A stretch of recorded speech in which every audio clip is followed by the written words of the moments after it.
Hello and welcome back. Today we are here with my incredibly knowledgeable friends, James and Dahlia of Married to Health. Thank you so much for being here today. Thank you for having us. In unison. Any cuter. We're a hive mind. You both co-founded Married to Health and the first 100% plant-based SIBO IBS nutrition program. Married to Health is an integrative dietetic practice which brings together the best in medical nutrition therapy to bridge the gaps in health maintenance, disease prevention, and reversal. Yes. Dahlia, you are a plant-based registered dietitian nutritionist who has used food as medicine on a whole food plant-based diet for the past 10 years or so to overcome pre-diabetes, PCOS, GI issues, obesity, Hashimoto's hypothyroidism, and have had a healthy plant-based pregnancy. You believe healing the gut is key to healing the entire body. You also speak Arabic, English, and Spanish. Is that right? Did I get everything right? I think I need to update that because I think it's been like 11 years now that we've been plant-based. And so it's been an exciting journey and yeah. Sorry. Yeah, we should update that. But yeah, that's all you do, Dahlia, is do all that cool stuff. Man, that's well, it. James, we're going to get to you now. No. James, you are an integrative registered dietitian and environmental nutritionist who specializes in using whole plant foods as a form of medical nutrition therapy. You have used your knowledge of food and the environment to help patients prevent and reverse diseases related to the gut, like type 2 diabetes, heart disease, and more. Your approach takes into account family history, stress, nutrition habits, lifestyle, and environmental factors. Please share your journey to each other, a plant-based diet, and eventually forming Married to Health. So I'll let you start.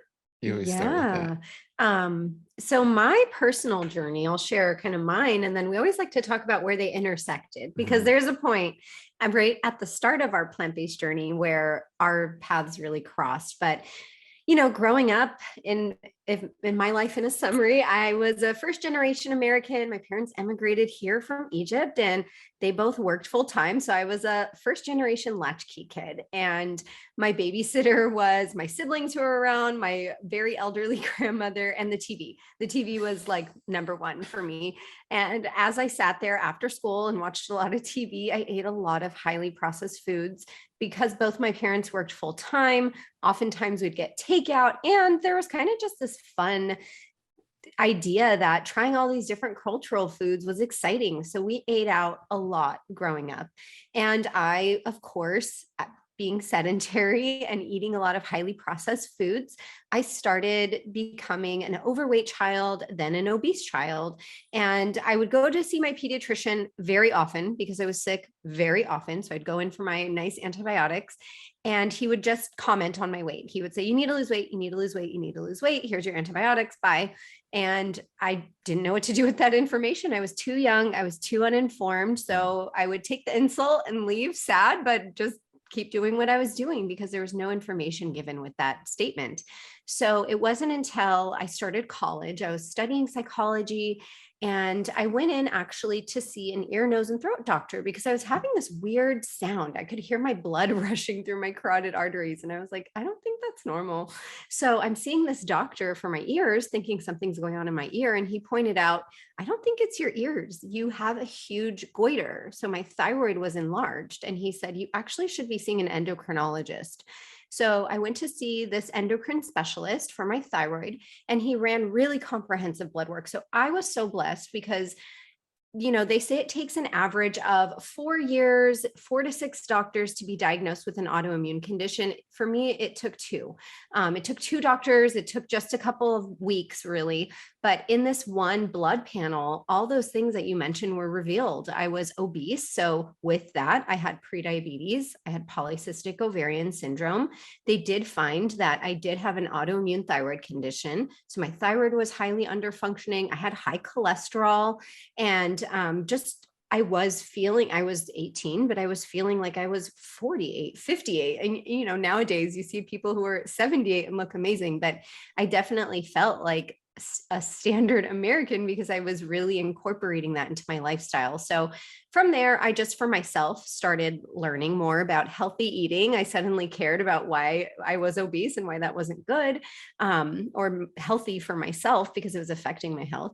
So from there, I just started trying to eat healthier from what I knew. I took a nutrition class just out of curiosity for myself, and then really fell in love with the concept of nutrition and medical nutrition therapy. So I started pursuing a degree in nutrition, and that's where James and I met. So we met, it's been 13 years since we've known each other. And along that pathway, we kind of were both on our self-discovery journeys. And from there, little by little, we started changing our habits, learning more and more. And yeah, I'll let you tell your story and then we can tell kind of our plant-based journey from there. Yeah. And for me, it's like, somewhat typical Hispanic, acculturated American diet, right? Where you're still eating kind of all the bad in the Hispanic area mixed with all the bad of the American, right? So it's like, oh yeah, we'll do refried beans and carne asada, but we're eating also Pop-Tarts and Lucky Charms and soda, right? So it's the 90s, it's all of this, fast food and frozen food. So I quickly found myself, I remember this like it was yesterday, in third grade, weighing myself, and I was like 120 pounds in third grade, which is not normal. I was morbidly obese child and suffering. Like I was always sick. I had asthma. I had all these allergies. Like literally every week, it felt like I was getting sick with the cold or the flu or something. Joint pain. Probably had diabetes, but didn't know it. I look back and I see like just massive dark circles under my eyes and like darkness, almost like that acanthosis is what they call it, where you just have this really high insulin. So looking back at old pictures, I can almost diagnose myself and go, oh my gosh, all this was going on, and kind of see that. But at the time, just definitely not feeling good. And also adding to that story was just a lot of emotional trauma and trauma going on in my life and my family now looking back. So I like to add that in because we in our practice, being an integrative practice, like to incorporate that. So I make sure to tell that in my story now, because it's not just, I was eating bad and I was lacking nutrition, but there's so many levels to that, where it's also, how is your emotional nutrition or your spiritual nutrition, right? And then of course your physical health. So all that factors in. So that led me to a place of just feeling horrible, and then using food at first, of going, I could change the way I eat, and I can exercise more. And around junior high school, going, I feel better when I eat better and exercise more. Let me play more sports. Let me be more active. Let me change my diet. And that's where I really found love with nutrition, and started to then pursue that as into college. And then that's where we meet Dahlia, who's also kind of that similar trajectory, and we just kind of met there.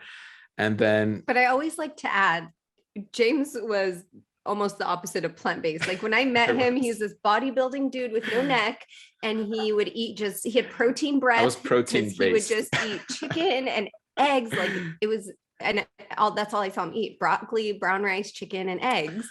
And I will say to that effect, I remember my max bench at the time, probably around meeting Dahlia, was like, I could do 315. So 315 pounds bench. Like I was like trying to turn myself into a beast or something, but I'll say I was very strong. I felt very strong. However, I would still get sick. I still had severe allergies. I still had a lot of health issues. So physically, and I was very young. This is like early 20s, late teens, around that time. Like I was still very young, but I didn't feel good, right? So I maybe looked good and I was very strong. I didn't feel good cellular, right? At the cellular level. So I will say that. But yeah, and that's where we kind of met and started to really shift and change a lot. Yeah. So let's go on to the next question. As vegans, we've all heard the phrase, where do you get your protein? When we really should be asking, where do you get your fiber? Because most Americans are severely lacking in fiber. Study after study shows that if you just add 1 cup of fruits and vegetables a day to your diet, you decrease your risk of all-cause mortality by 10 to 15%. I'd like to address the fear surrounding carbs and sugar, especially with diabetes. How does processed sugar and sugar that comes packed with fiber each affect the gut differently?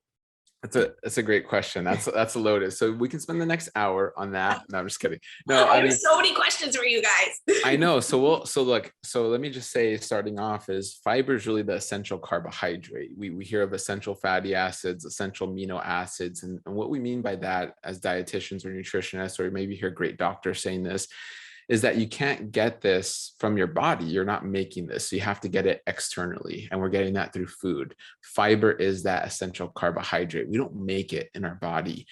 We have to get it through food. And we're not. And like you said, you stated that amazing statistic. There's another one from a great meta-analysis where we look at all this data, the epidemiological data, and we go, wow, if you eat 10 grams of fiber a day, for every 10 grams you eat, you decrease your risk of death. We call that all-cause mortality by 10%. So literally for every 10 grams of fiber, you decrease your risk of death by chronic disease by 10%. So the average American right now is eating 15 grams of fiber a day. It's recommended to eat, I mean, depending if you're male, female, in general, around 30 grams of fiber is what's recommended. We eat probably upwards of close to 90 to 100 some days. It varies. I think I get closer to probably like 70 because 70 I don't eat as much as you do. And some days, like I've tracked it one day where I'm really like on it. I'm just eating tons of fiber. And it's like, I've been closer to like 95 to 100. You find fossilized poo from our ancestors. We found some fossilized poo and it was like, whoa, 200 grams of fiber that was being found. And if you think about it, like if it's a couple thousand years ago, we're eating all these roots and tubers and trying things, and we're really hungry and we're chewing on different types of roots and tubers and berries and wild edibles that we can find. Yeah, you're going to be getting lots and lots of fiber. So we have kind of evolved to have that. But yeah, and sharing our health stories, we did not start off eating 75 to 90 grams of fiber. And yes, we're giving these numbers out and saying the recommendations are quite low, right? The USDA recommendations 27 grams a day for females, 35 grams a day for male. That's still not that much fiber. No. And a very small percentage of Americans actually meet that every day. So they say only about 5 to probably less than 10%, but it's closer to 5% who are actually meeting those recommendations. So if you're taking that person who's eating 15 grams of fiber per day, and that's predominantly coming from, French fries, they might eat a fruit here or there, maybe some grains. When you're taking that and you're trying to transform that into a 75 gram a day microbiome, that's going to take some time, energy, and effort, right? So just like we didn't jump into being plant-based. James didn't go from being, this bodybuilding dude eating a ton of animal protein into jumping in right away to 90 grams of fiber a day. It's a slower transition. You want to add 5-7 grams of fiber per week to really work your way up and increase that intake of that essential carbohydrate. We like to say fiber is our favorite F word. We really, really emphasize fiber with our patients. You don't want to get too much too fast, because if you do go too fast, you will feel bloated, you will feel uncomfortable, you will feel constipated. And, depending on the type of fiber, some people can't tolerate all types of fiber at first. Your microbiome and the amazing little good gut bugs who are living within you, they slowly want to find a nice balance. And so if you have a microbiome that slants a lot more towards inflammatory microbes and you are producing a lot of inflammation, and all of a sudden you try to bring in all this fiber, a big, huge fire extinguisher, you're not going to like that very much. So you're not going to feel very well. It's too much food for the good gut bugs who do really thrive off of that fiber. They're going to be overly full. You're going to feel uncomfortable. So very slowly, you want to edge your way up, and you really do want to shift the plane and find a nice, better balance between everyone living in your gut, the bacteria, the yeast, the fungus, the archaea, the protozoa, all the microbes that live within you. The healthy ones are going to thrive off of that fiber. And so you want to be able to really help them clean up, give them the tools. There's two main types of fiber, really. There is insoluble fiber, and that's pretty much the predominant type of fiber that people think of, right? They think of fiber as like a kale brush or a celery brush that brushes their intestines. So you have that insoluble fiber, that broom. And then you also have soluble fiber that drinks up water. It acts like a mop. So slowly you're increasing both of those and you're building up your tolerance to that fiber. Yes. And then that segues nicely to the sugar related part of that, where not all carbohydrates, where you can be under that umbrella of carbohydrates, fiber is a carbohydrate, and also high fructose corn syrup is a carbohydrate, but both are very, very different, right? So yeah, we want to state it here because it can't be said enough, where fruits are great for you, right? So those sugars are great. That's where we emphasize whole plant foods and eating, all types of different fruits, even higher glycemic fruits, so they're called, and that's okay. And again, context matters. This isn't medical advice for everyone. It's not like, oh yeah, you're type 2 diabetic and you're suffering from CKD and you're on the edge of really being in bad shape. Yeah, eat a bunch of mangoes today. It's like, no, you gotta do it in the correct way. But overall, mango juice is not the same as mango candy, right? There's many different forms, and there's a hyper refining happening. And I kind of want to speak to this in the more natural area, right? Because I think a lot of people watching who take time to watch, whether it's educational videos like this or podcasts or whatever, they are seeking health, right? They're looking for answers. And so maple syrup and like agave or coconut sugar, date sugar, all of those are not created equal as well. And we're seeing this more like in the natural space of like, well, it's natural sugar. Or we were just at a big expo and it's like, oh, is there added sugar? No, there's no added sugar. Oh, but there's a bunch of added juices, cane sugar. Oh, but that's natural, but it's still added, or it's still hyper refined and then added. So it's not just the natural sugar we find in an apple, right? It's not the natural sugar we find in a banana. So a lot of context there that matters. So I don't know if you want to add to that, but. And I think, there's a process that goes on, right? Our body is going to metabolize the fruit sugar much differently when you're chewing that apple. You have that slow timed release because you're taking time to break down some of the starch. You're taking time to break down some of the sugar with your saliva. You're pacing yourself by eating that apple. And then your digestive tract is doing the same. It's, piecemealing, piece by piece, breaking it apart. Whereas if it's applesauce, there's just a little bit less, right? Who needs to chew applesauce? You're pretty much swallowing that down. So again, even in applesauce, it's still whole blended apple. But instead of you blending it with your teeth and taking that slowed down time to eat it, that might spike your blood sugar just a little bit more. Is that a problem? No, not necessarily, but people should know that. Then in the context that James was talking about, now you've strained it. Now it's apple juice. You took away all the apple fiber, the pectin, all of the different soluble and insoluble fibers. Now it's just the juice. It's just fructose. That's going to affect your blood sugar much, much differently, right? And so this context really does matter. I think especially now, that was really eye-opening for us to see so many of these products where anyone can make a product, right? And you see that a lot. It's like, oh, I had this idea where I wanted to create this. That person may not have any knowledge of nutrition. They may have never consulted with anybody who has knowledge of nutrition. And now they're marketing this product as guilt-free. I love when people say that, guilt-free, sugar-free. And it's like, but no, it's not. There's still sugar in there. It's coming from, yes, a natural source, but you've still refined that down. So as consumers, I think it's always so important to be properly educated and be properly informed to say, okay, yes, it's from apple. What does that look like? Where is the fiber in this? I'm not so concerned about the sugar content. I want to know how much fiber is in this. Is there an appropriate ratio between the fiber and the carbs?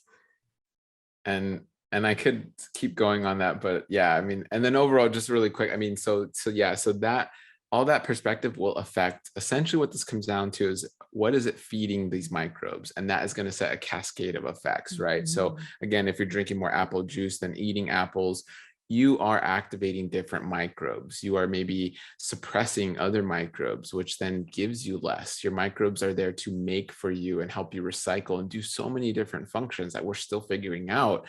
So the apple juice versus the apple is very different. So that's why our tagline is heal with each meal, because literally everything you eat shapes your population in and on your body.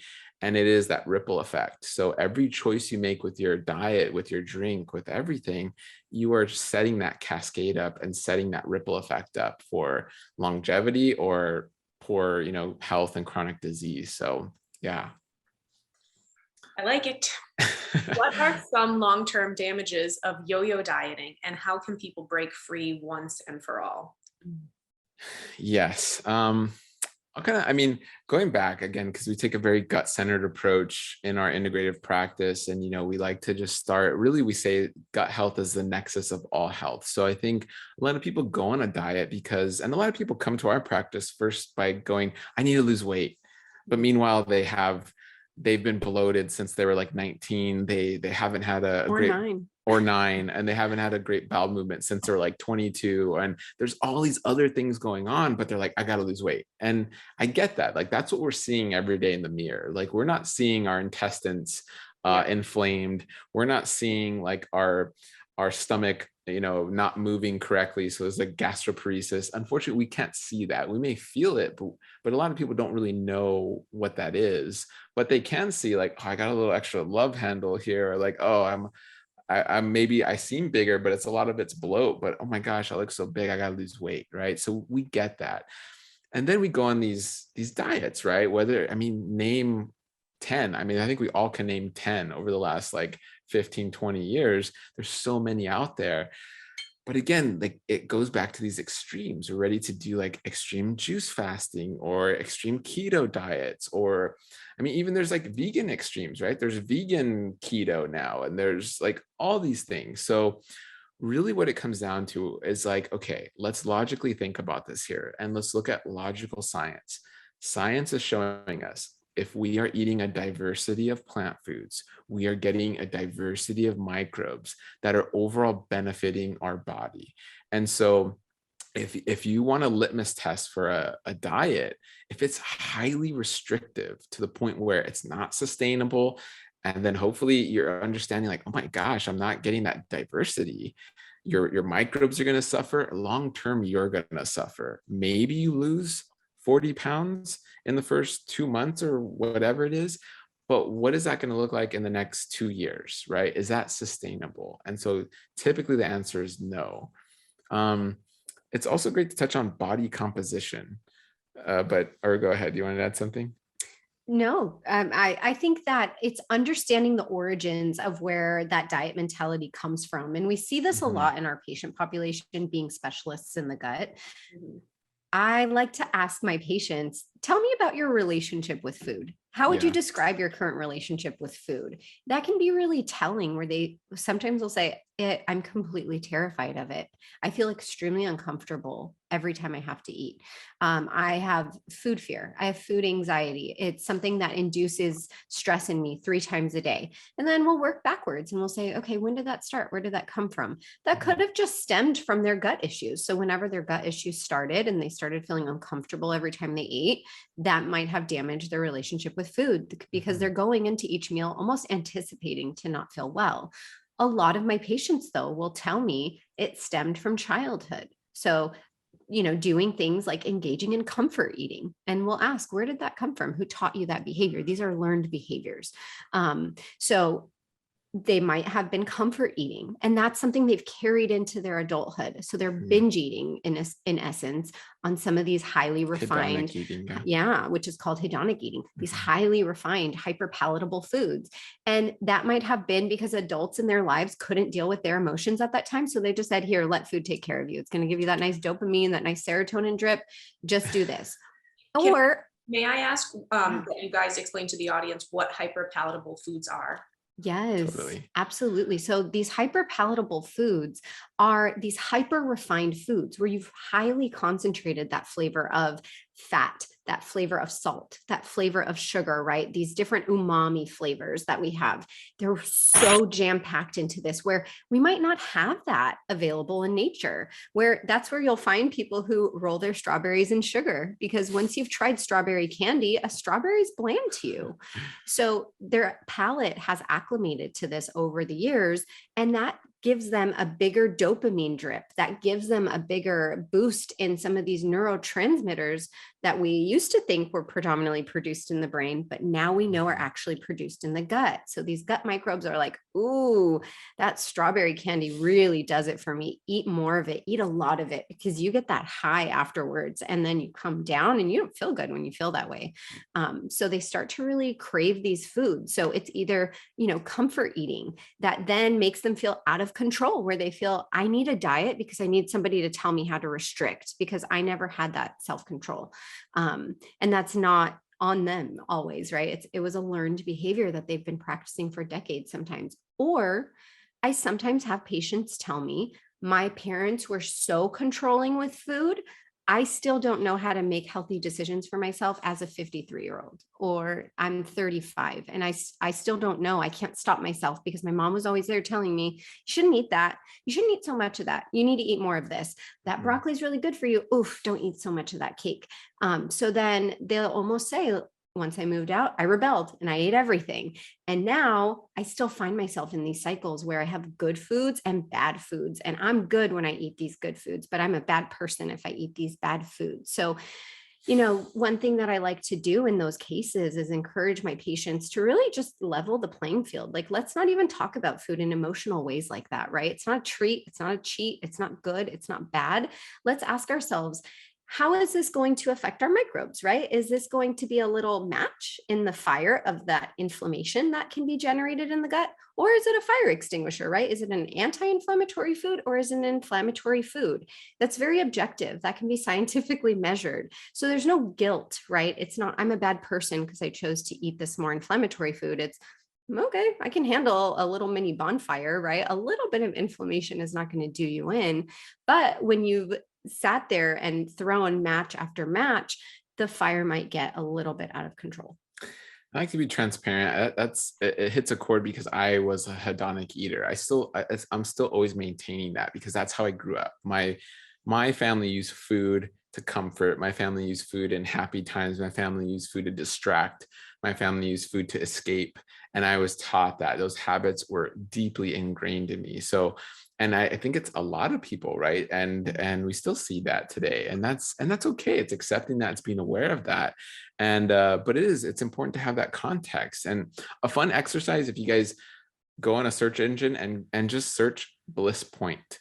So this is a scientific term, or not more of an industry term, I should say, where, your chips, your cookies, your sodas, whatever, even now more like the healthy stuff, kombuchas and things like that, they're looking for this bliss point. And we've all eaten something that was too sweet. We go, oh, that's too sweet, or too salty. Oh, I put too much salt in that. Too much fat, or you're like, oh, that's too rich. This bliss point is a perfect combination of all three of those things. And we are hardwired to want all three of these things, right? But when you find that perfect intersection, that's called the bliss point, which is an industry term, it becomes like that is that hyper palatable. It is addictive. And there's many studies coming out, I think will definitively prove food, and especially these foods, are extremely addictive. And they're going to make, not only are we already hardwired, and then emotional trauma and all these things already making it very easy to overeat. Then you have this where we're using science to make foods that make us overeat. So it can be quite the uphill battle for sure. So it's understandable in all these things that we just said that people then find themselves needing that guidance, right? They feel like they need to follow a diet because they intuitively can't trust themselves. Maybe they've gone through trauma. They're coping with food. Maybe they're looking for just more structure. They have disordered eating patterns, and they don't need a full-blown eating disorder, but maybe their eating is quite disordered. And so with that, diets seem like a safe haven for a lot of people, where they'll just tell me what to do. And, I'm going to follow this diet for X amount of time. They've promised me I can lose X amount of pounds. And that's it. It's so simple, right? A plus B equals C with these diets. But we know that's not always so, because our gut gets involved, our genetics get involved. There's a lot more to that. So it's really, like James was mentioning, that's why we're so passionate about what we do, to try to encourage people, hey, just focusing on healing with each meal, just focus on that one meal at a time and what's going on during that meal. all the more reason to get educated. This tells me, and it's not get educated and get scared of it. And, oh no, you're going to take me away from all my favorite foods. It's really, when I hear this stuff coming from you guys, and I've struggled with that too, James, emotional eating and stress coping. And when you have trauma and you have a need, and we have to find ways to meet those needs. Right. And the more I got educated, the more I was set free. God used it to set me free from eating disorders. And it really says, wow, there's not something specifically wrong with me. It's what I'm choosing to do and to follow. And we just need to know the truth. And then the truth sets us free. It really does. And I love getting educated. And that's one of the main reasons why I love producing this content, is to set people free and to give them options and education. And it's really for people's benefit to do that. And there should be no fear in it, but excitement and love for yourself and for others and the animals and the planet. It's really very healing to educate yourself and learn from folks like you guys and doctors and everybody who's preaching this message, and spreading this message. It's really, really, really profound and helpful. And it means a lot to me because I see the importance of it, especially when I hear things like what you guys just said. I love that. The next question, James, this question is for you, being an environmental nutritionist. Let's talk organic versus conventional. What are GMOs, herbicides, and pesticides, and why are they so dangerous yet so prevalent? Right. And this is great. I love to share context on this, because really a lot of our food is genetically modified. And this is the kind of word play and kind of the confusion that a lot of the industry, how do I want to nicely say this, like the paid industry, talking heads like to confuse people with, because there's quite a lot of evidence, and there's good evidence to say, like, man, we shouldn't be genetically modifying. So like synthetically genetically modifying foods. We really should look deeper into pesticides, which is the broad umbrella to say like rodenticides and herbicides. So basically all of these synthetic chemicals that kill, whether it's killing insects or killing weeds, which I hate that term, basically like unwanted plants, right? So all these things that kill, because when we confuse people, I always like to say confusion creates illusion, right? When you're so confused, and we see this in every single industry, right? We see this in nutrition. If someone's saying eat more eggs, and then someone saying don't eat eggs, and each one is putting out hundreds of studies, people go, well, I'm just going to do what I've been doing, whatever. And everyone's confused. And like you're saying, instead of putting out this education, it becomes diluted and it becomes confusion. And so you get to create this veil of like, oh, no one really knows. So just, eat more of whatever I tell you to eat, right? So very similar with our agriculture, right? And I would say that that's one of the main roots, is it starts in our agriculture. So with that, back to the original point of genetically modified. So that is what's called selective breeding, right? A broccoli today didn't look like the broccoli 5,000 years ago or 10,000 years ago. We, just like I love to garden, or if there's any farmers out there, we save seeds, right? So when I have a good, let's say onion patch, or any type of annual, which is something you have to plant every season, you go, I'm going to save the best seeds. I'm going to save the biggest broccoli. I'm going to save the biggest corn. I'm going to save the sweetest apple, right? Whatever you want. And then we can start selectively breeding, going, great, I saved the biggest apple from last season. I'm planting it this season, or more likely the broccoli, right? And so that over the next 1,000 years will give you bigger broccoli. However, where we get into synthetic genetic modification is when we're saying, I'm going to take the genes from a completely different species, whether that's bacteria or fish or whatever, and insert them into a plant. So we're using a gene gun, we're using CRISPR, we're using all these different technologies out there, which, don't get me wrong, I think it's very interesting. I think that's science. It's experimenting, right? Like we always want to ask questions and have an open mind and experiment. I'm not against that, but it is kind of taking in a bigger perspective and going, it's kind of slowing down and going, let's look into this a little bit more, because when we do this, so right now there's genetically modified salmon, there's genetically modified papaya, there's genetically modified corn, soy, canola, cotton. There's quite a few, and there's many more in the works. In the works are apples and peaches and potatoes, tomatoes, which have gotten wrong a couple of times. And so there's quite a lot, including more animals that are going to be genetically modified. So when we do that, we really have to assess, like, what is going on? How is that going to affect the entire ecosystem that this food is going to be put in? One of the big ways we're seeing is with the amount of pesticides we're spraying, because one of the biggest GM crops is a Roundup Ready, which now because they've gotten so much bad PR from this, it's no longer going to be called Roundup. It's no longer going to be called glyphosate. Monsanto is no longer Monsanto. They're Bayer. So like, they can basically change the name and the branding, and all the kind of litigation kind of goes away, or they can, again, confusing. And now they're just going to rebrand. They change the formula a little bit. It's completely different formula. Don't worry about it. And we're just going to keep on doing what we've been doing, right? Oh. So it's really unfortunate, because we know a lot of these pesticides are linked to non-Hodgkin's lymphoma and breast cancer. Those are the two big cancers we can say, yeah, there's great studies. There's really a big connection to that. They've even won court cases where, I mean, huge settlements have been paid out to people who were exposed to these chemicals and got non-Hodgkin's lymphoma, and one or many died in the midst of the court trials and litigation. So a lot of evidence there. But again, if you create a lot of confusion, if you're creating this back and forth, nothing really gets done at the policy level, at the agricultural level. This is the whole topic within itself, so I'll try to, it's a big one. But overall, logically, when we're going, okay, here are these synthetic chemicals that we know can cause harm, at least from the studies we've done thus far, and there's still many more studies we need to do. Even going deeper into the logic, there are better ways to farm where we're getting more benefit, where the farming right now is degrading our soil. We know that right now.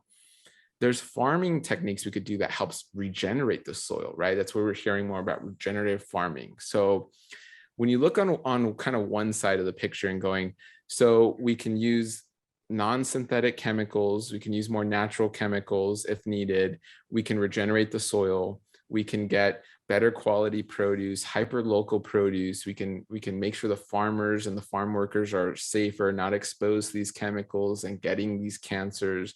We can create this amazing ecosystem where we're helping the animals around the farm and we're helping the people that live around the farm.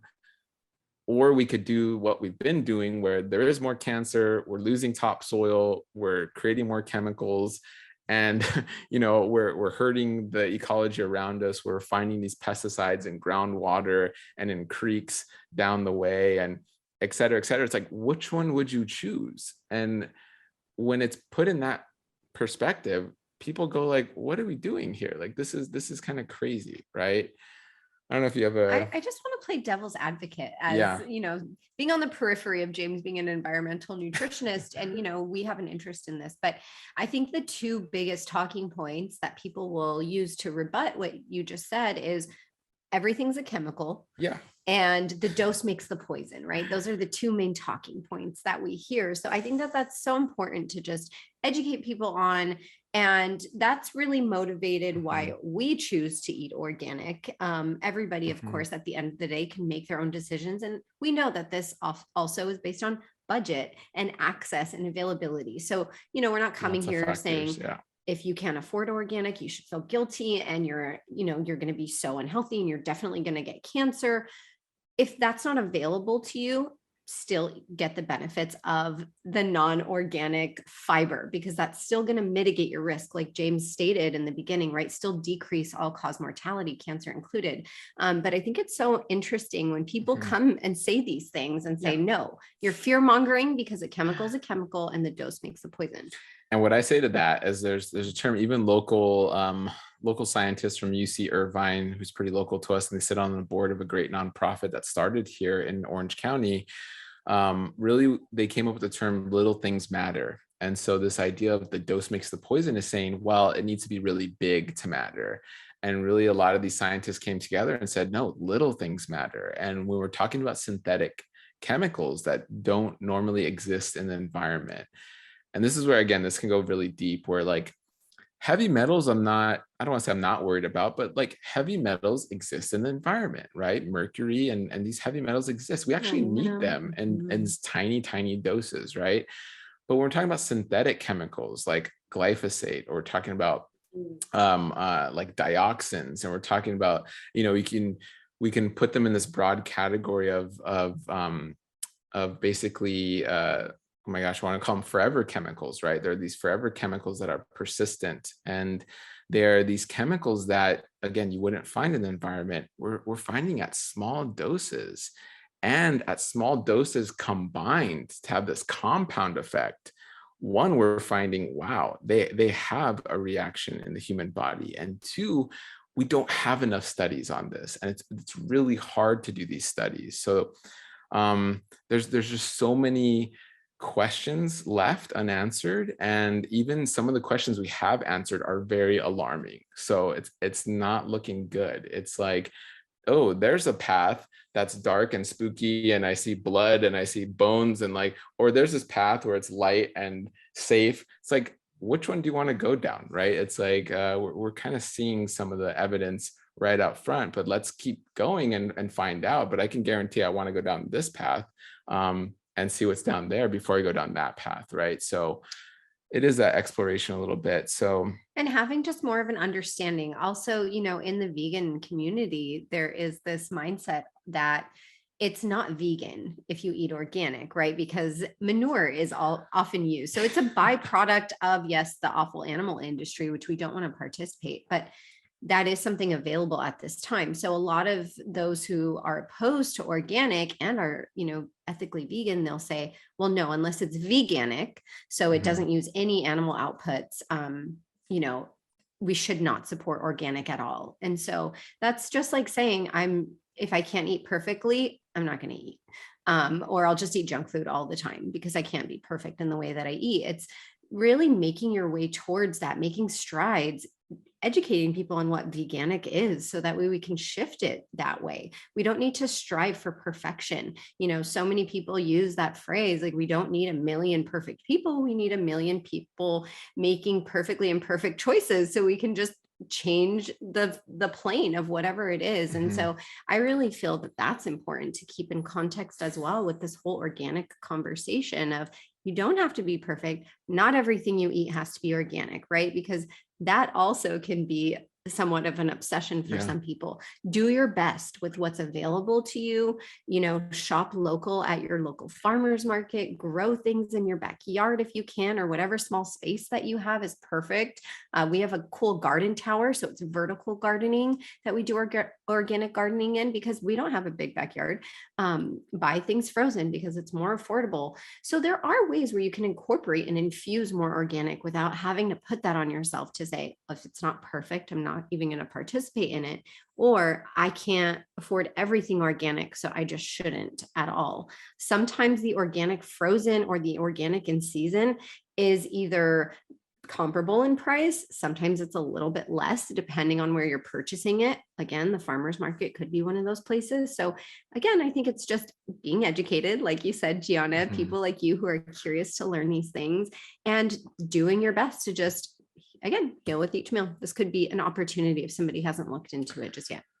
And there's much more on this topic, but yeah, I mean, I think that's a good overview. And overall, yeah, I mean, and that's why there's genetic modification that makes the plant create its own toxin that's harmful to our microbes. There's so many other types of genetic modification where we use radiation, and I mean, we can get into the weeds, but overall, we're for safe genetic modification like selective breeding. And then really, if you're gonna genetically modify, looking at all these parameters. And if you don't have the funding to, or you don't have the time to, then let's just continue with what works and go for more regenerative farming practices. That's a win-win for everybody.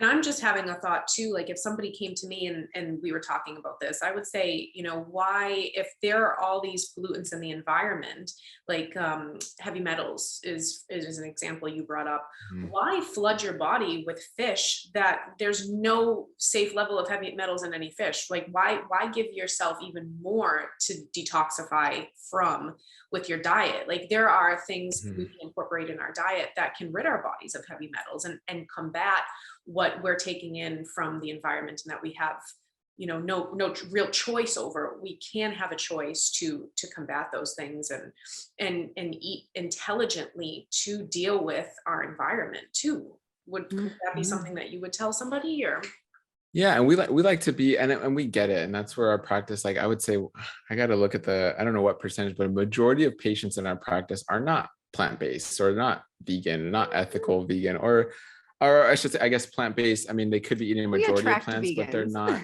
yeah, they're not all vegan, let's just yeah, say. So we Yeah. get that, and there's many cultural reasons, right? Like eating seafood can be very cultural. You grew up with that, which I get.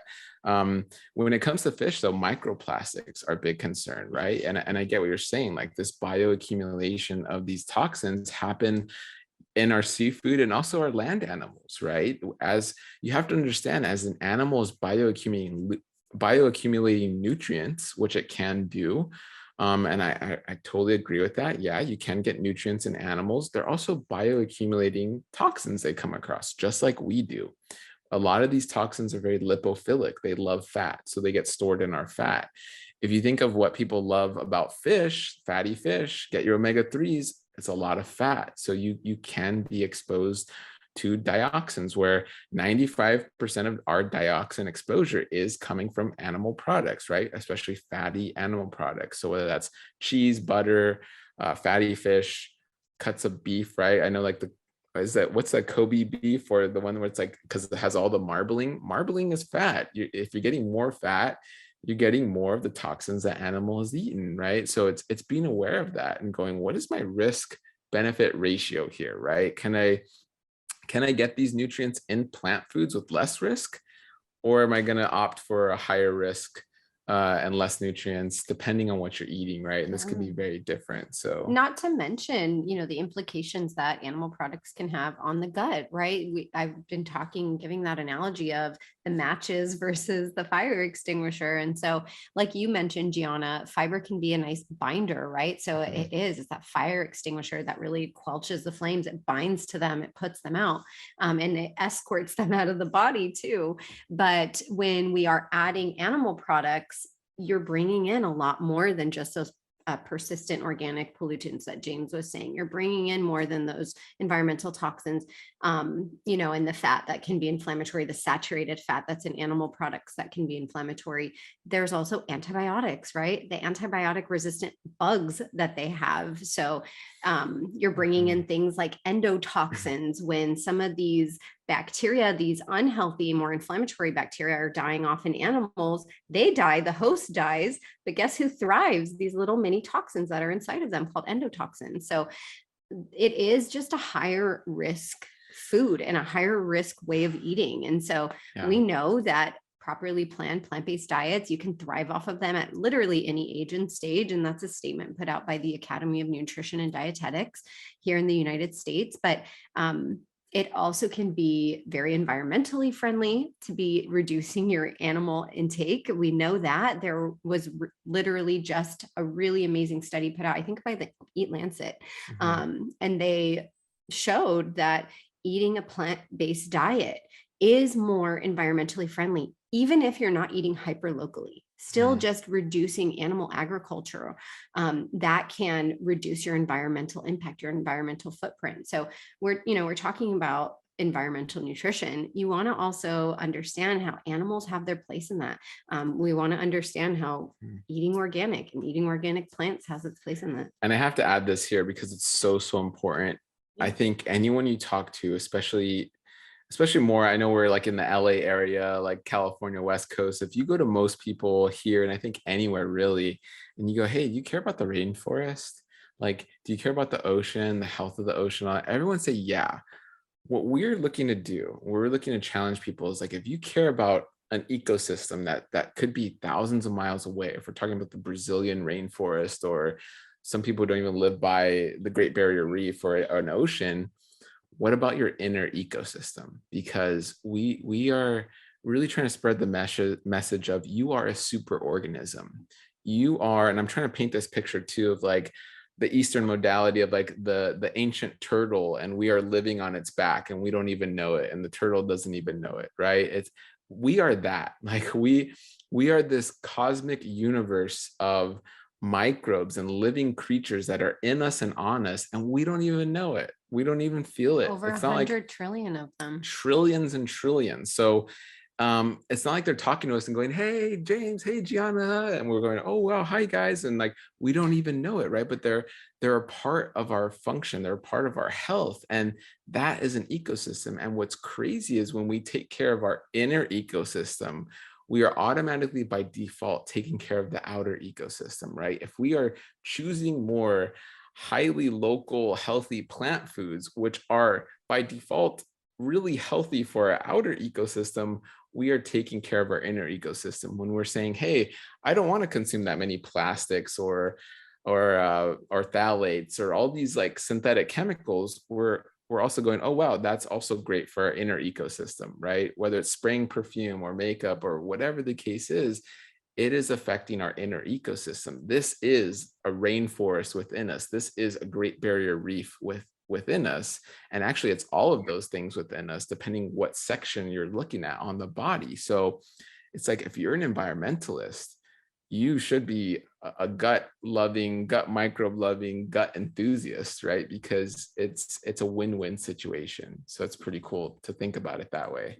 Thank you. That's one of my questions. But while we're on the topic, let's talk about fake fragrances like colognes and perfumes, and even fragrances added to like laundry detergents and dishwashing soap and hand soap and so many other products that have fake fragrance in them. Why are they so disrupting to one's hormones?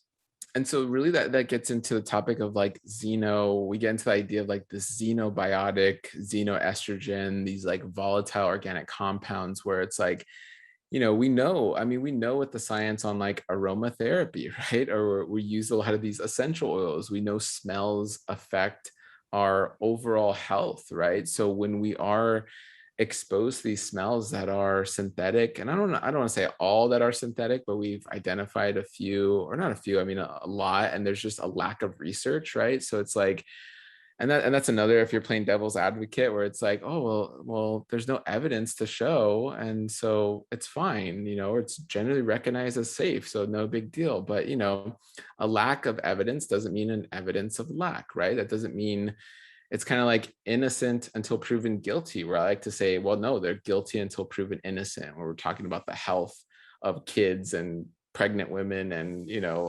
very important populations here. And so what these chemicals can do can mimic certain neurotransmitters, mimic hormones. They can be highly, highly volatile, which means they can cause inflammation.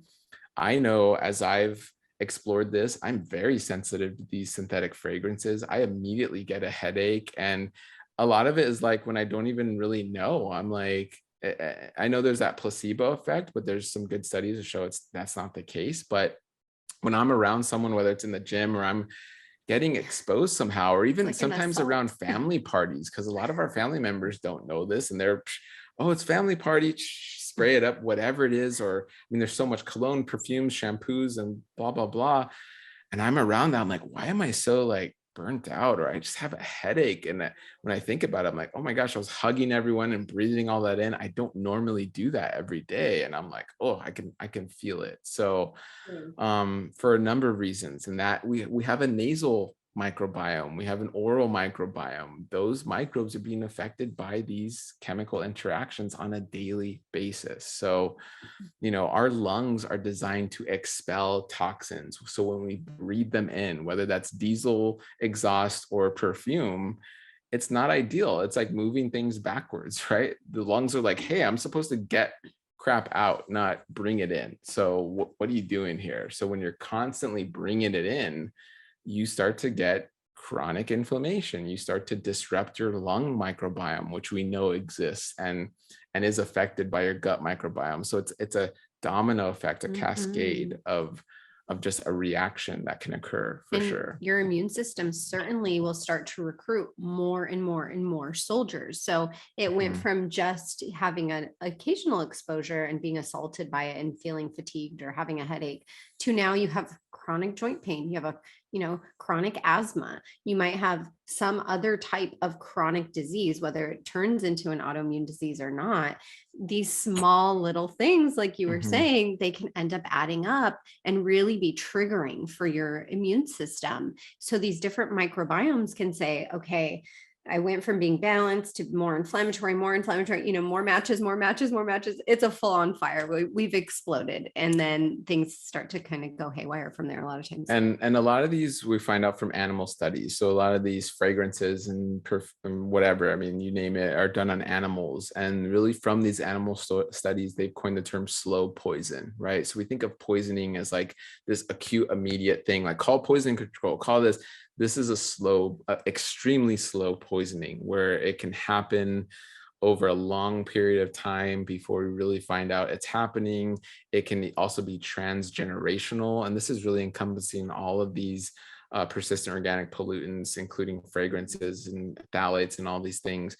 But they can affect generations down the line. So it's not just it's affecting you, it could be affecting the eggs, because women have eggs in their body, right? So it's affecting those eggs and then how you use those eggs down the line, which is having children, and can go, what they call intergenerational or transgenerational. So it's pretty heavy stuff. And I always like to put this out there because I think there's just mental health is a crisis in this country. And I think that on social media, especially, we can perpetuate that by, really pushing this idea that we must be perfect. We're saying these things, we have this knowledge, we have this education, we don't use anything synthetic and we are completely perfect. And, we feel amazing every single day.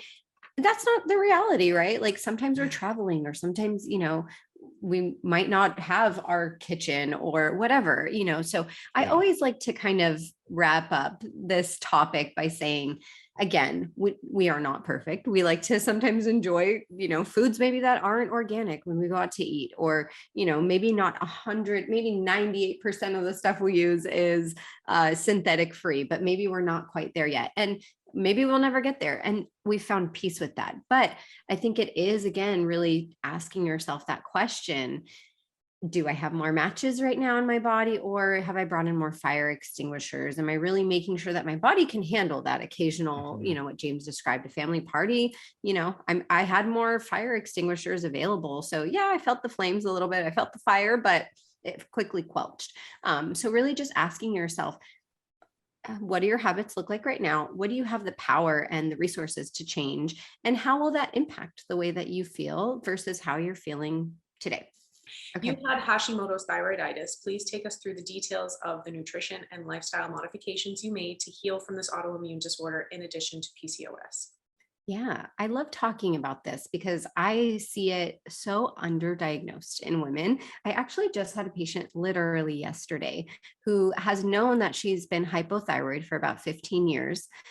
And I asked her, have they ever checked your antibodies? And she said, oh, I don't know. So she went to her endocrinologist, and the endocrinologist, in fact, had checked the antibodies, but never told her she has Hashimoto's, and that's why she has hypothyroid. I'm not saying this to hate on her endocrinologist. I just think if we're not informed and we don't know how to ask the right questions, sometimes things will get missed, or maybe her endocrinologist is new and she got records from the old one who never told her. Sometimes things just fall through the cracks, right?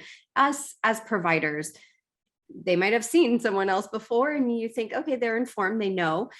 So I just had that experience yesterday where my patient was like, what does this mean for me? Like, what does Hashimoto's mean? So I like to really clarify that because it is a form of hypothyroid and it is an autoimmune form of hypothyroid. And so with autoimmune disease, we know you can put an autoimmune disease into remission. The goal is to keep yourself into remission. I have not reached 100% remission yet with my Hashimoto's, but my journey has come extremely far because when I was telling you my health story, I was first diagnosed And my antibodies were so high, they were unreadable. So labs have certain boundaries, right? They might read from 9 up until 3,500. I know for the lab that checked my antibodies, the upper limit of them being able to read it was 3,500. So my report just said over 3,500. For me, that could have meant 3,501, or it could have meant 7,000. We don't know. So for me, I've made this steady progress. I've had Hashimoto's for almost 17 years now. And so when my antibodies are under 200, and that was my most recent marker, I'm like, yeah, I'm making progress. When I've been able to reduce my medication by over 50%, I'm like, that's amazing. Again, I had such high antibodies where my immune system was attacking my thyroid at such a high level.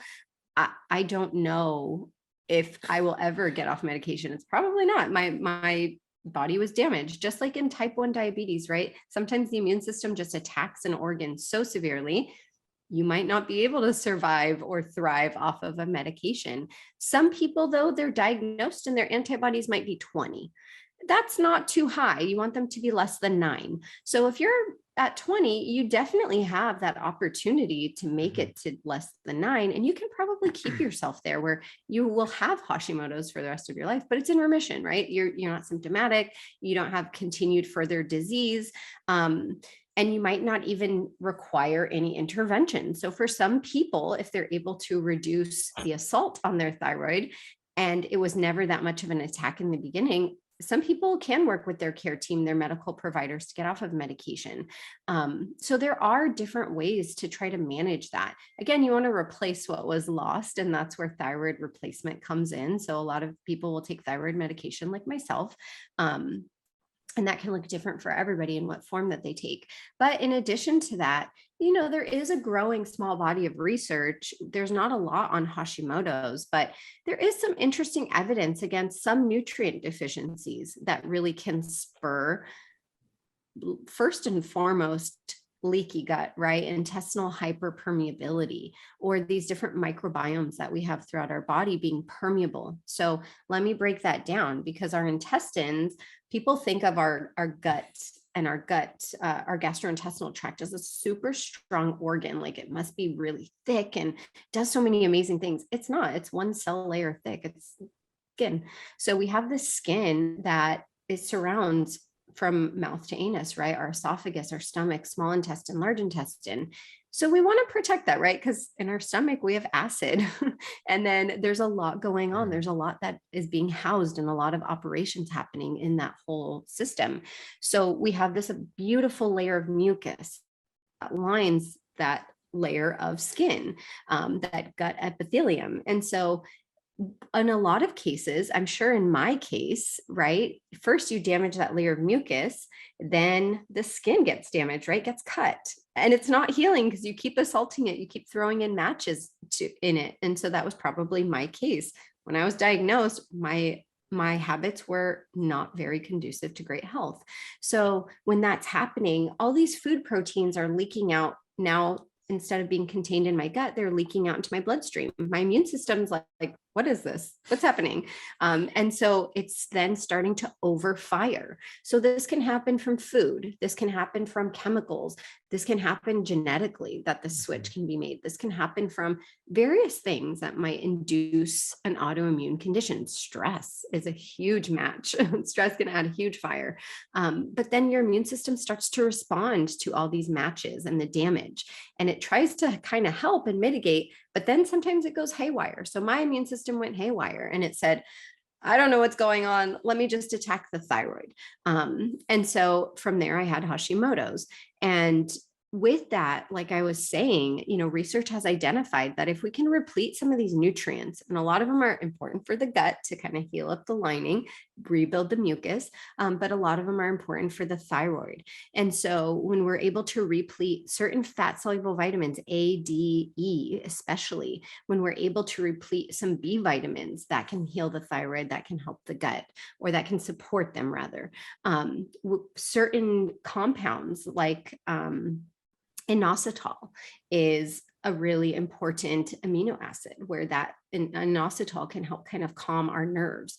We also know that other things like iodine, right? Certain minerals are important. Iodine and selenium are really important. So we can acquire these from food, like sea vegetables. We can get iodine from. We can acquire that from iodized salt. We can acquire selenium from Brazil nuts. So we know some of these things you need to replete. You need to replace these things.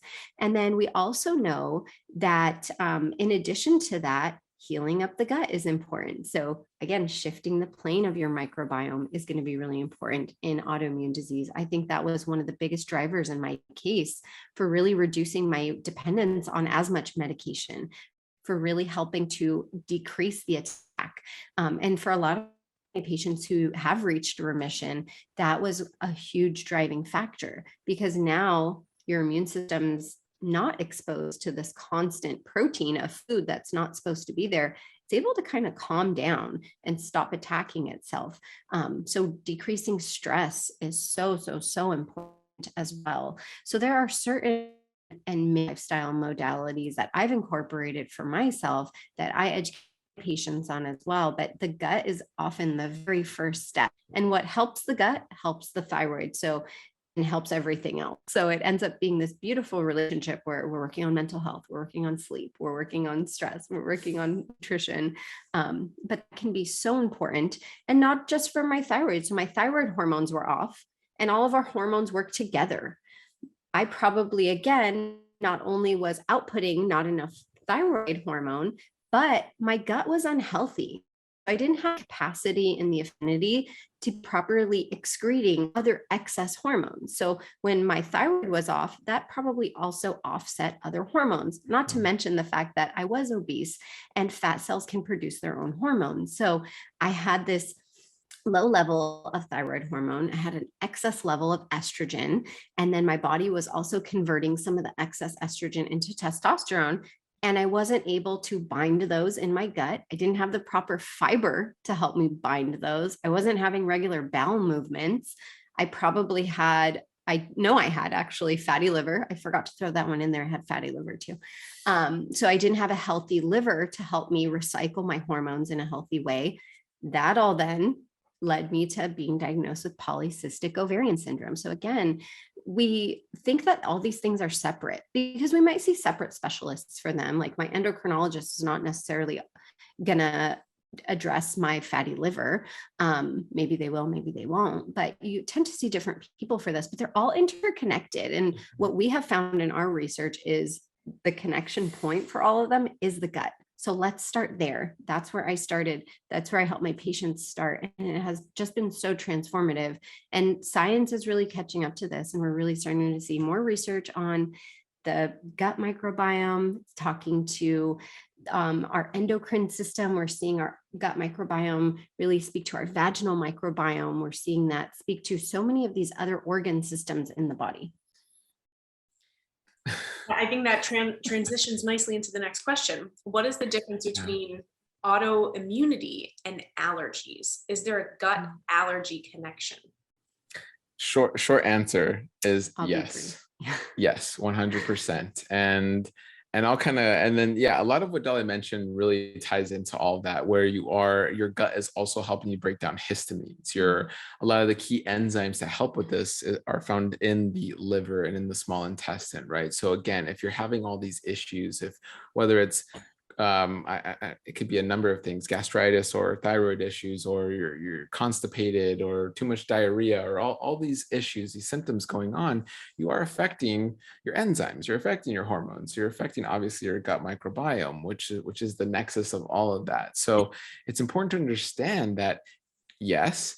And then what are the steps then? What do I do next, right? And really the big thing, and like Dahlia mentioned, is that leaky gut is this, that is essentially your first line of defense. So we call that the innate immune system. So that is basically the structure of your immune system, these mucosal layers that line our nose, our mouth. And again, it's one big tube, right? From mouth to anus. It's all the same tube. However, that's like saying, oh, it's all the same river, right? The Colorado River or the Amazon River. But no, as the river goes through different sections, because it's so long, there's different ecosystems along the way. So we want to nurture those ecosystems along the way. And so really that speaks to then how do we nurture this gut lining and protect those mucosal layers, so you're not then leading to that cascade of events, really, because it can start with allergies and lead to autoimmune conditions. Really, that's kind of what people don't speak enough on and about. So it's important to understand that. Yeah. And I think when people think of allergies, they think of food allergies, environmental allergies. And James mentioned, I'm really excited that we're starting to talk more about this and speak more on this topic in the space of gut health, of histamine intolerance. And so histamines are in our environment. We naturally are producing histamines. There's histamine in food, and naturally our body can produce antihistamines, right? Or compounds that break down histamines. So one of them is called DAO, diamine oxidase. We make it predominantly, over 60% comes from our small intestine. So like James said, if we're leaky there, we have leaky gut. If the lining of the intestines is damaged in the mucosal layer, how can we continue to make that 60%? You might be blunting that by half or sometimes even more. So are your allergies coming from leaky gut? And do you have fatty liver? Because we also make some of the other enzymes that break down histamine. One of them is called HNMT. We make that predominantly in the liver. We also might make this in other tissue in the body, but those are two really important organs that you want to keep well, because you might not be breaking down some of these histamines. Luckily, no one in the United States has fatty liver, though. So that's great. And no one has IBS or SIBO or all these gut issues in the United States. So that's why we're all so good. We're all healthy. Nobody has allergies. We're all perfect. No one has that. So, but you see all those connections. We like to really connect these dots, and our patients go, "Oh yeah, whoa!" And then it really, again, it goes back to this action plan of what's going to give you the best outcome, what's the most bang for your buck, and then how do you make this sustainable, and what kind of work from there. So yeah, it's so important to kind of connect those pieces for sure. What I'm hearing a lot is over and over and over again with these interviews is that we have more power and control over our health than we think. And even something like allergies, where you think, oh, that's it. That's the way that my body was made, and that's what's going to happen. And that's something I just have to deal with and cope with. Yeah. That's not the end of the story. No. In many cases, in many cases not. Sure, genes can play a part into it. So you might have certain genes where maybe you don't make and synthesize a lot of DAO or HNMT. That might be in your genetics. So then you want to be especially hypervigilant to say, I'm going to make sure that I don't have leaky gut and fatty liver, because I don't want my body to then continue to recruit all of these immunoglobulins. I don't want my body to continue to go into an immune response and recruit cytokines and interleukins and all these compounds that are going to elicit this allergic response, and then keep building and building and building, where now it's an autoimmune response. So we definitely have power. You might have this certain genetic affinity, but your habits every single day can combat that. What are the best foods for SIBO, colitis, leaky gut, and any other inflammatory disease, as well as water? What types of water? That's a loaded question. A lot of these are loaded questions. Do we have an hour? I was like, I just want to ask them everything. I mean, okay, we'll speak generally. I mean, really. But before we get there, right, how we do it, like, you want to ask yourself, why do I have SIBO? Where did I get SIBO? Why do I have colitis? Why do I have leaky gut? Why do I have inflammatory disease? So again, am I still throwing matches on this fire? Am I still, if it's SIBO, right? Am I still eating things that are triggering imbalance in my gut bugs? Do I still eat things that are going to create more inflammation? Or do I consume more thoughts that are going to be more inflammatory? With inflammatory bowel disease, again, food is a big one. Am I using non-steroidal anti-inflammatory drugs? So do I use a lot of Advil and aspirin? Those can affect the gut. Am I really stressed? Am I suddenly moving? And I had a poor gut before I moved, and now I'm in a completely new environment that my gut has to acclimate to. So what am I doing every single day? How did I get here? I think is important to ask before talking about what to do. Yeah, I mean, and again, and like, especially the ones you mentioned here, SIBO and colitis, those aren't root cause diagnoses, right? I mean, leaky gut is a little more like root cause, where it's like, oh yeah, the leaky gut could lead to a lot of things, but it's really about diving deep and going, what are my root causes here? Also, Hashimoto's is more of a root cause diagnosis, because that thyroid imbalance can then lead to that digestive imbalance, then lead to SIBO and all these other diagnoses. So yeah, the root cause approach is huge, and then from there, it is very individualized. It can be, but generally speaking, it is kind of saying, how can I give my gut a little bit of a break, whether that is from histamines and this goes into another like loaded topic, but like phytates and histamines and lectins. We hear about all these like anti-nutrients and all these things. And these things aren't bad, but in the context of where you are as an individual, we have to tailor some things. But our goal is to overall build up the diversity of what you're eating. A lot of people come to our practice, especially when they're coming for SIBO or inflammatory bowel disease, like on a very limited diet. They're not eating a variety, because it gets back into food fears or just how they feel, and they're just trying to make it through every day. So they don't want to, like, it's like they're balancing all these crystal bowls all over their body, and it's like, if I move 1 inch here wrong, I'm gonna break all these, and it's gonna be horrible. And that's how they feel. So it's getting them out of that. It's like, okay, let's put some of these glass and crystal bowls down.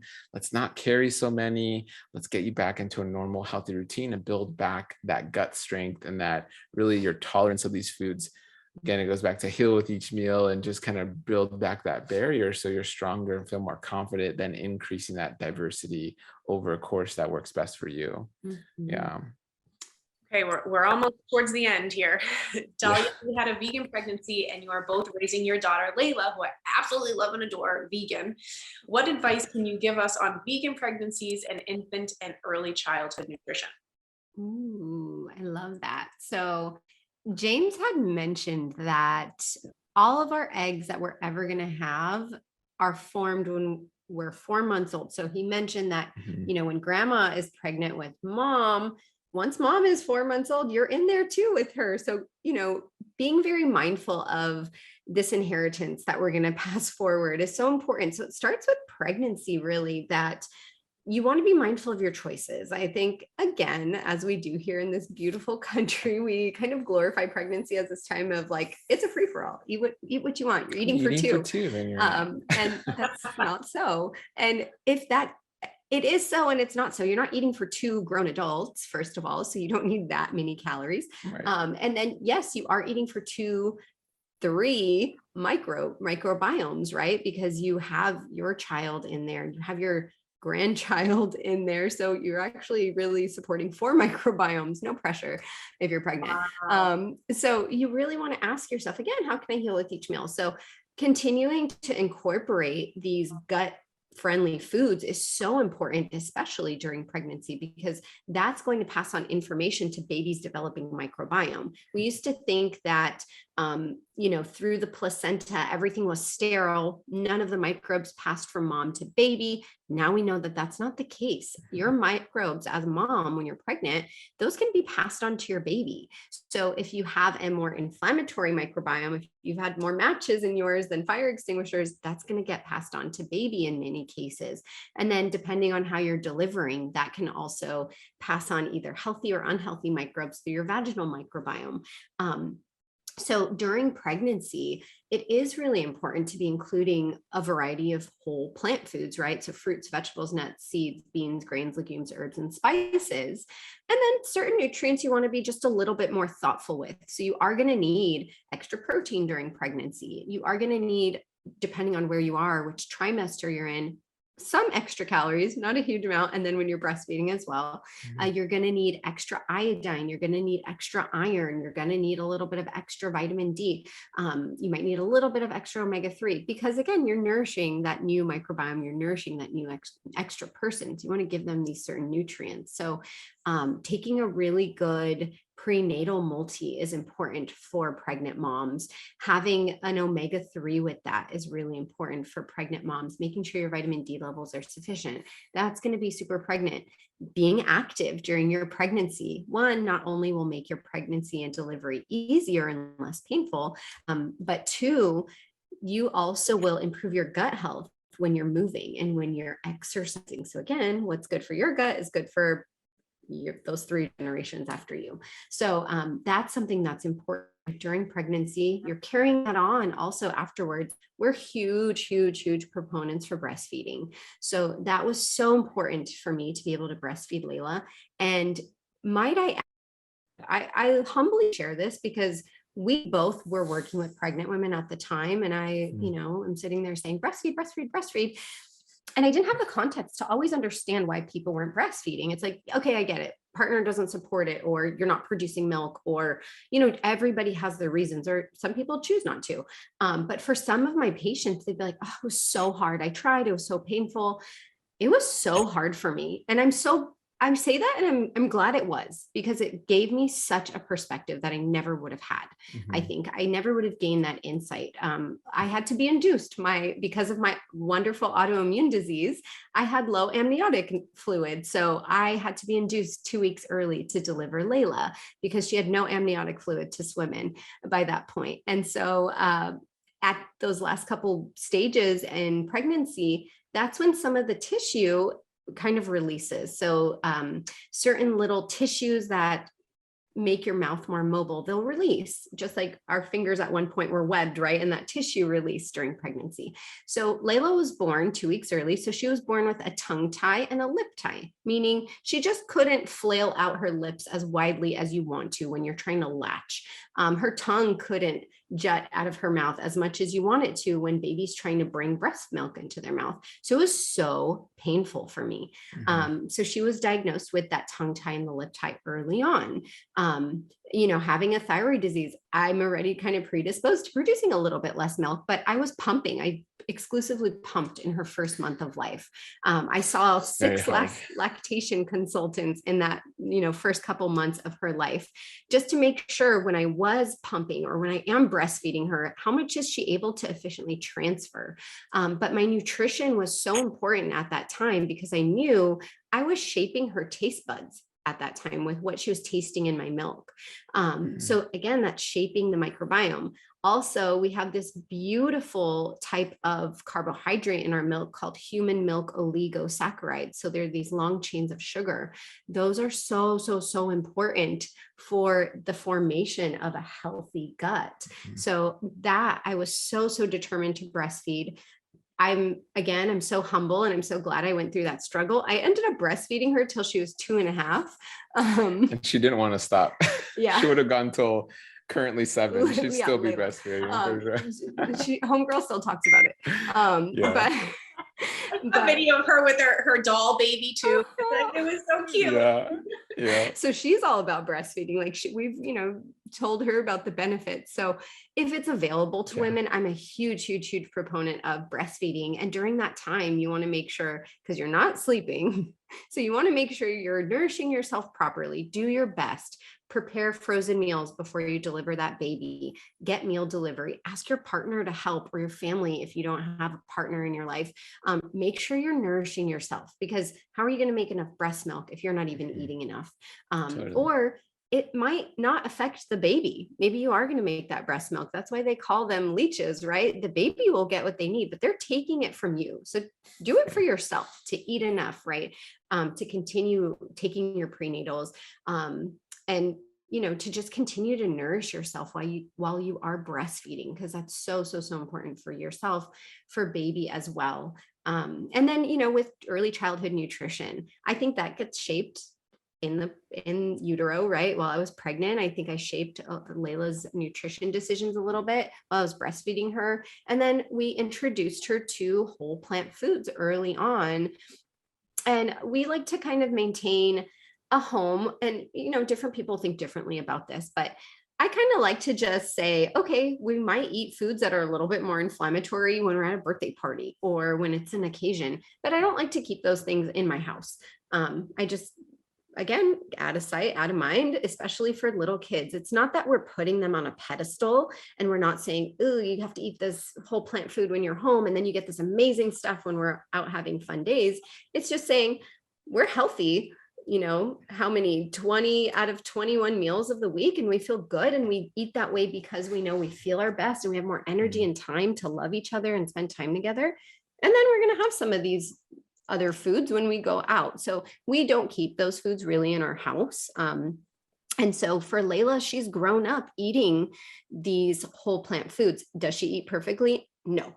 But she understands, and we've really been passionate about educating her of why it's important for her to make choices. Because now she's in school, right? She's a first grader. So we're not there. And she gets to make these decisions. Am I going to take this cookie from my friend? Do I take the chips from the after school program? So now she is able to make those decisions independently. And she'll tell us, like, sometimes she'll bring them home, like, can I have these pop chips? Or like, what do you think about this? Or she'll say, she'll go out to dinner with my dad and she'll say, oh, I asked the server, is it vegan? I'm vegan. Does it have dairy? So now she kind of knows to ask those questions, but it was educating her on why fiber was good for her, on eating a rainbow of, fruits and veggies, building that love for whole grains and beans, and really just beans. daily. She's made out of beans, I think, she for the most part. But yeah, but to just to piggyback off that, it's like recently her friend had a birthday party that she didn't make it to. So at school, her friend brought her like a big goodie bag, and it was full of candy, like all the candy you could think of. And I sat there when we read a nutrition label, and I asked her about each of the things in the nutrition label. And I was like, what do you think that is? What do you think this does? What do you think is like giving your body nutrition? And she was like, nothing. Like, there's no nutrition in here. I'm like, so do you think you should eat it? And she was like, no, I don't want to eat it. So it's letting kids are smart. So, and don't get me wrong, there's times she's like, I want a lollipop. She'll read the ingredients. She'll be like, yeah, I want to eat it. Yeah, okay. I want to eat it. And obviously we opt for like more of like, it's colored with beets, or it's, but it still has sugar, or it has organic cane sugar. Okay, but it's still sugar, right? But she'll opt for that lollipop. But when we're seeing red number 40 and high fructose corn syrup, and we're educating on that, she's like, no, thank you. So kids are smart. They can deduce, they can reason, they can understand. And so it's just, and maybe it's not the first time, maybe it's the 200th time, but you have to take that time as a parent to educate them and communicate with them, or else, they'll maybe not understand as best they could. And it just takes that time for sure. Because we're in control, right? Kids don't work. I used to work with the pediatrician, and I'd have parents say, you tell them. They bring it almost like shaming their kid, like, tell her what you're eating. And I'd be like, oh, where did your 8-year-old get that food? Well, we bought it for once in a while. Okay, but it's confusing for them because you're endorsing that food by buying it. Or you're saying you can have it, but you can only have this much of that food. And it's confusing for them because it tastes really good and you bought it. So they trust you, and they trust that they could have that food. So that's why we kind of practice that in our house. That works for us, of like, it's a safe and healthy space. Like, eat whatever you want. I don't care. Go to the pantry whenever and pick out whatever snack you want that, for us has more fire extinguishing properties than match properties. And then sometimes, eat a box of matches, whatever, when you're at a birthday party, but it's once in a while. And we know, again, that balance that's going to have. So that's so important, because again, I think as parents, we need to know our roles. Like, we buy the healthy food. It's our job to prepare the healthy food, and that can be along with the kids, and serve the healthy food, but it's not our job to micromanage how much they're going to eat. So that's where I think it gets parents, where they want to bring in this hyper palatable food. It tastes really good. And then they want to tell their kids, like, oh, okay, you have to eat 3 broccolis before you can have these 2 pieces of candy. And like, what is this mental math and stress that we're putting our kids through during meals? So we're modeling that behavior. Yeah, it can create shame too. Like, don't eat the whole bag of chips, only eat a little bit. Well, what does a little bit mean? And it's so delicious. And why can't I eat the whole bag if it's really good? I don't understand. And then you start to feel shame and embarrassment. Shame, guilt, stress, confusion, all of these things. And it's like, it's mealtime with the family, ideally. Like, why are all these feelings coming in there? So it's about really creating a space where those feelings shouldn't be there, right? It's have mealtime with the family. That's already a win, but then don't add this layer of stress to it. Don't micromanage them, right? Let them eat how much they want to eat. Like, I've always said this, if James told me to eat 2 more bites, I'd laugh. I'd be like, no, I don't want 2 more bites. So when we're doing that to our kids, we're literally telling them, don't trust your intuition and don't listen to your body, listen to me.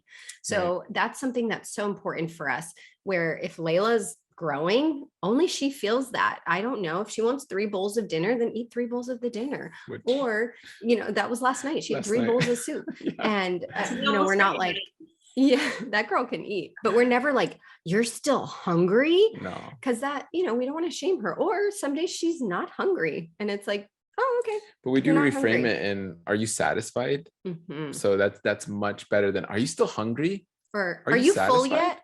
Yeah. Are you uncomfortable? So we'll ask her, like, are you satisfied? What's your body telling you? And I grew up in the clean plate club. So sometimes when she's with my family members, they've learned really quickly, Not to say not that. to say that, right? Where she'll be out to eat or at their homes and they'll be like, oh, you need to eat 3 more breads. And she'll be like, my parents don't do that. I'm satisfied. I love her. She's so funny. She's spicy in all the right areas. Super feisty. She knows what she's doing most of the time. Yeah. Thank you.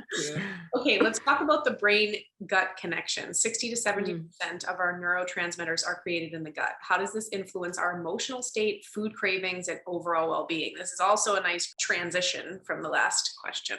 Yes, but not really. It's right in line, right? With this shapes our cravings and this shapes for kids. So it is right in line. Yeah. So, I mean, there's various types of microbes, right? There's the transitory that kind of pass through and still have a beneficial effect. There are the microbes that have really taken up space and really locked in that nice home in the suburbs or in the city, right? So in that mucosal layer, and they really set up their own colony there. So we do have different sets of microbes. And again, it goes back to what you're eating is going to facilitate those microbes. And we do know these microbes can help with serotonin production, melatonin production, and you name it, many of these neurotransmitters, dopamine.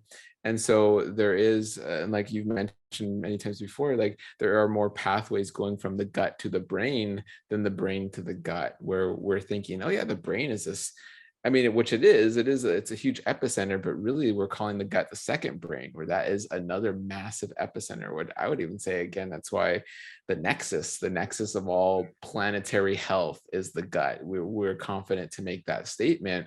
Don't get us wrong, the brain is necessary. It's vital.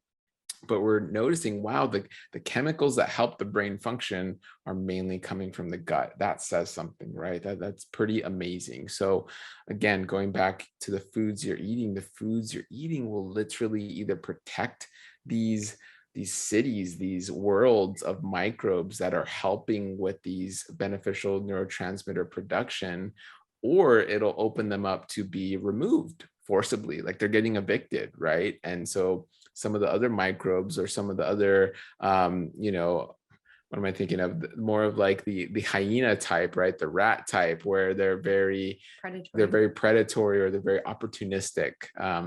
Will kind of take over when space opens up, and you don't really want that. That is not ideal for your brain chemistry, for your gut chemistry, and how they interact together. So what we're seeing is over time, whether it is degrading that mucosal layer or shifting these populations, will then shift your mood. It'll shift your cravings. It'll shift the level of anxiety and depression, and which overall, again, a lot of these things are healthy. Stress is healthy. Even depression to some degree and spectrum of like, there's Feeling times when you want to feel like I need some alone time. I need some time by myself, but then it's kind of expanded and really amplified because of shifts going on in your gut. So we are seeing those connections, and we're seeing how that plays out in your mental health. So it's massive. And then just how you deal with trauma, right? So trauma can be physical, chemical, emotional. We've talked a lot about the physical and chemical being food and drink and what you're eating, but that emotional trauma too. When it comes, not if, there's going to be emotional trauma. Just turn on the news or look at politics and all that. It's like, it can be very traumatic. So healthy and robust gut microbiome, gut microbiota, the population, can help us better manage these emotions, these traumas, and we can kind of get off balance, and then we go right back to like this homeostasis, right? This eubiosis, we call it, where the microbiome is just in this healthy balance and in this healthy state more often than not, which is important. And I think I love that you brought that up, the trauma aspect of it, because these signals being sent from gut to brain, brain to gut, one of their major highways is something called the vagus nerve. So the vagus nerve is one of the longest nerves in the entire body. And the gut is one of the most concentrated bundle of nerves in our entire body, right outside of the brainstem. And so, and the brain. But if we think about where all those nerves are intersecting, a lot of them are coming into contact with what's called the vagus nerve. So it starts right here, at the base of your skull near the brainstem. It travels the entirety of the gastrointestinal tract. And again, sometimes as a protective mechanism, when we are constantly interacting with trauma, and when we're constantly in that sympathetic nervous state where we're either in fight, flight, freeze, or fawn, then our body will try to protect us. So it'll almost shut down the elevator of the vagus nerve, right? The vagus nerve, think of it as that elevator from gut to brain, brain to gut. Sometimes when we are in freeze, right, it'll freeze, it'll kind of freeze up. So those signals, those neurotransmitters can't make their way all the time. It's like, stop, I can't take them. And so that can be a big root for people who have gut issues as well. So it's so important to have that conversation and really understand that intersection from gut to brain, brain to gut. And, is it your sympathetic nervous system that's involved in that? How often are you trying to get yourself into parasympathetic, where you're in rest and digest, feed and breed? That can affect it. Have you had any injuries in your upper cervical spine or in your thoracic spine? Have you had injuries that might be affecting your vagus nerve as well? So that way you have a better gut brain connection. So important. Raw vegan diet versus cooked vegan diet, which is better for gut health, and are parasite cleanses or colonics helpful or harmful? Those are two different questions, but I figured I'd give them to you in one to get wrapped up. Yeah, I think that that's a good question. Both, right? I think the healthiest guts are composed of raw and cooked food. So I don't think it can necessarily be one or the other. Can people thrive on a raw vegan diet if they're extremely meticulous about what they eat? They can. But if you don't have the capacity to be that meticulous, then a raw vegan diet might not be for you. For a lot of people, it doesn't help them thrive. Again, because you have to be so meticulous. And then again, with cooked food, you might need to be predominantly on cooked food for a short period of time because your gut can't break down raw fiber, but that's where you want to try to rebuild and really restore the function of your gut. So that way you can eat raw and you can eat cooked. So I can't pick one, it's both. It's both. And there's good science to show like you can increase the benefits by cooking. So there are great studies to show that, whether that's lycopene or other phytonutrients or, whatever you're cooking, or even the synergistic effect of cooking food together. There's a lot of great research on that. So there are benefits to both. So just to kind of piggyback on what you're saying. And some really gut healthy foods, you have to cook them really well, like beans, right? Unless they're really small beans that you can sprout and eat raw, you want to be eating those larger beans. And for some of them, kidney beans in particular, you need to cook them, and you need to make sure you cook them properly, or else they can contain chemicals that are toxic to our gut. Are they really good for your gut once you eat them? Yes, they have that great, amazing, beautiful resistant starch in them. But if you can't cook them, then you're kind of just having to forego eating them altogether. And then parasite and colonics, right? Parasite cleanses and colonics. So I love this. I mean, we don't even have to go in the weeds of like studies and things like that for the most part, because the idea of the body is that of a regenerative body. Like if we have the right inputs and outputs, wonderful. It is very much like a river. The river, no one's needing to clean a river per se, right? It's only when really humans intervene and create a dam and do all these pollutants, then we really start to disrupt the river ecosystem. But really, a river is going to self-clean. We are that river, right? We are exhaling to release toxins. That's why you poop at least once a day, if not more, to excrete toxins. That's why you urinate and you sweat. So we have all these mechanisms in our body to expel toxins. So the idea of, I get it, right? The idea of a cleanse or even a colonic, I get it. You want to help your body expel these toxins, but really a colonic, especially, you are sending things the wrong way. It is like trying to make a river go backwards, right? You are shooting water, or sometimes it is the coffee enemas or other liquids in there, kind of the wrong direction. And you can then disrupt your colonocytes and your colonic microbiota. So you really have to know what you're doing. I would say, I don't want to say But look, there's not enough studies to definitively say, hey, don't ever do them. They're never needed. Where I'm at right now, and this is not medical advice, so this is very general, but it is saying, look, if you're doing that, you're in an extreme situation, and you're probably looking to kind of reestablish almost a colonic microbiome. So you've probably done antibiotics and you've flushed things out, and then with the colonic, and then you need to repopulate heavily, and that's probably like a fecal microbiome transplant or something, and you're doing, it's very extreme, right? Yeah. And, with things like this, like Mhm. enemas and colonics, you want a risk benefit. Always with everything you do, you want to take a risk benefit ratio. So, like James was saying, you're Mhm. shooting water up the wrong way.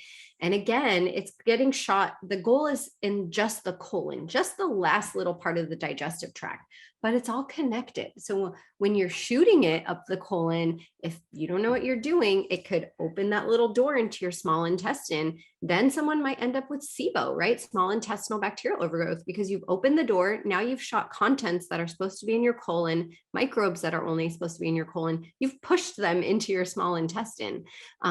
Also, they're really harsh, so they can slough off too much of that protective mucus. It regenerates itself every 3 days anyways. So when you're sitting there trying to like excavate it and remove it, you might be overdoing it. Your body really knows what it's doing when it has the affinity to. So if you put in the right inputs, you don't need to have such harsh modalities to try to balance things out.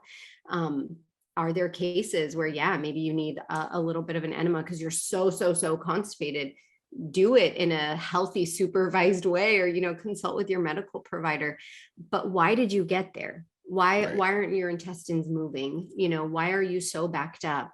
Do you have such extreme dysbiosis imbalance that you're producing all of these microbes that are making a type of gas that's not letting your intestines move? Ask yourself how you got there before being reactive, right? I think we get ourselves in trouble with anything when we're being extremely reactive to symptoms. You want to go to the Yeah. root, go to the source, ask yourself, how did I get here? And how can I prevent ever getting back here again? And I just gotta say, me as a healthy person with no gut issues, if I had a colonic, I'd be worried about the risks. And I know maybe if that happened, like let's say even something spouted up or that pressure built and it went up into my small intestine or something was, or too much of my mucosal layer was stuffed off, I'd be pretty confident I'm healthy. It can rebalance and it can kind of fix itself. Again, a lot of the people doing these things are doing it because they're already having symptoms. Maybe they've been having symptoms for decades. So then are you as confident to say, hey, my gut will rebalance itself? Well, you're probably doing this because your gut can't rebalance itself. So know these risks. As you start to take on more risk, know that you're already in a state of risk. So it's kind of like counterintuitive, right? It doesn't really make Yeah. too much sense. And when on this topic, I always like to clarify, I think it's timely, it's Colorectal Cancer Awareness Month. Colonics and enemas are super different than a colonoscopy. I think in the vegan community, there's been a lot of controversy around colonoscopies, right? With Yeah. some who are maybe not specialists, right? A gastroenterologist should be the only person who's ever giving you a colonoscopy. They're only the ones trained how to insert the camera and really navigate around the colon appropriately. But non-gastroenterologists in the vegan space have been claiming that colonoscopies, so again, inserting a camera, that's what colonoscopy means, inserting a camera into the colon to see if there are any polyps, so precancerous polyps, or if there's any bleeding, if there's any ulceration, if there's anything going on in the colon. People are saying like, no, you shouldn't do that. That's really bad. That's really risky. Colonoscopies really do save lives. So, I like to differentiate that where it's different. You might need to prep for a colonoscopy. So you're drinking a solution, or you might be taking capsules that help to really flush your microbiome out, but it's still going the same way. So you are washing out some of those microbes in preparation sometimes for the colonoscopy because you're trying to just clear out the contents, but it's so they can get a really clear look and a really clear picture when they are inserting that camera. So I always want to really clarify that topic up as a gut specialist, because part of my job sometimes is convincing people like, you have ulcerative colitis that you know of. You should be getting a colonoscopy to know, are my symptoms super out of control. I'm having all of these symptoms. What does my colon actually look like? Because the last thing you want to do is have part of it or all of it removed. Like, you should know this status, just like we go get blood work done. A colonoscopy can be really insightful. Or is this rectal bleeding that I'm a hemorrhoid or a fissure, or do I in fact have a polyp that's bleeding, that's about to turn into cancer? Like, if we can get someone in there, a little camera in there, and tell us that, that's going to save your life. So super different from colonoscopy. Colonics, enemas, very different modalities, very different goals, completely different. Well, thank you both so much. And, you are both so brilliant and knowledgeable and kind and loving and just beautiful people. I love you guys so much, including Layla. And you are such a shining example of health, love, light, everything that you practice, you preach, everything you preach, you practice. And I just love seeing that. I love seeing your marriage and your love and your purpose. I believe that marriage is not just love, it's about purpose too. And you guys really represent that. And it's just, I love you guys so much. Thanks so much for tuning in. Love, Gianna and Dahlia and James.